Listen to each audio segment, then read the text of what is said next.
skills that once you have attention, make parallel, completely parallel skills. Unless it's completely straining you, like that, that's when skills. Thank you. Black party, black.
Ladies and gentlemen, it is also a very special year this year.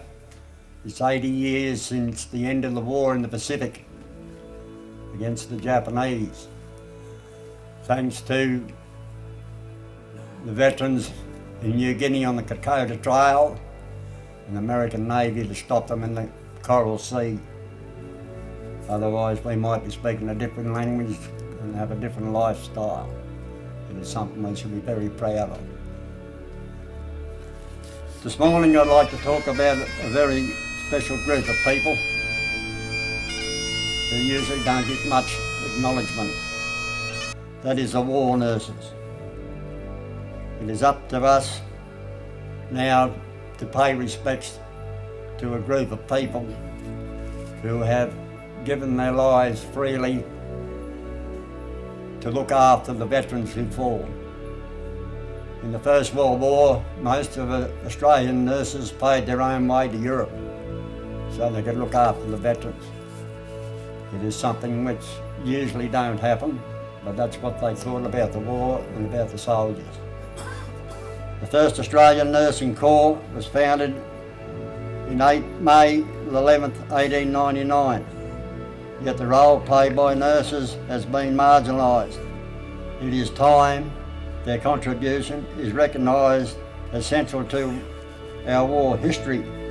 Makeshift hospitals, appalling conditions. Nurses needed all their skills in tending the casualties of Gallipoli and France. Since 1899, 100 nurses have been killed either close to the battlefield or from battlefield diseases. As we know, Bunker Island, 23 nurses were marched into the sea by the Japanese and executed. There was one survivor who pretended to be dead, who then brought this up at the War Crimes Tribunal when the war was over. It is something which most of us don't understand, how somebody could just walk around into the ocean and shoot them. But they went there not crying or screaming out, but dignity. A total of 9,000 nurses have served, including with the UN peacekeeping forces in all wars that Australia has entered into. There are two major statues for nurses if you ever get the time. One is in Brisbane at the cenotaph where a nurse is leaning over a veteran. Back when they did that, the Defence Department said the nurse was too tall and they had to cut her down in size. I don't think the veterans mattered how tall they were. Also, if you go to Blackall in Queensland, There is a single nurse standing in a park up there dedicated to the women who have served this country for a long, long time. So if you're ever up that way, go and have a look at it. It's just one big bronze statue. Even today, nurses are still not given the recognition they deserve. I do not know why. It's something which most of us can't understand. They are a special people.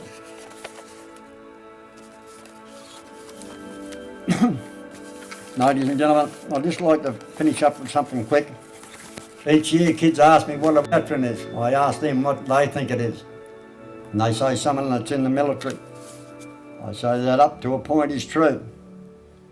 A veteran, whether active duty, discharged, retired or reserved, is someone who at one point in his or her life wrote a blank cheque made payable to Australia for an amount of up to and including his or her life.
Can you hear Australia's heroes marching?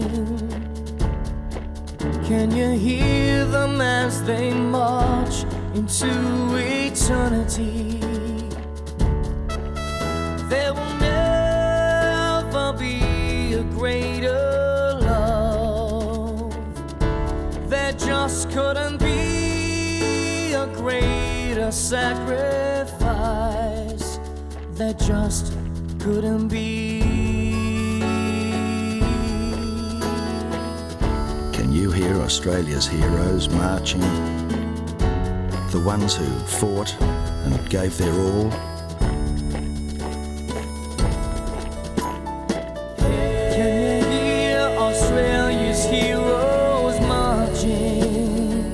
Can you hear them as they march into eternity?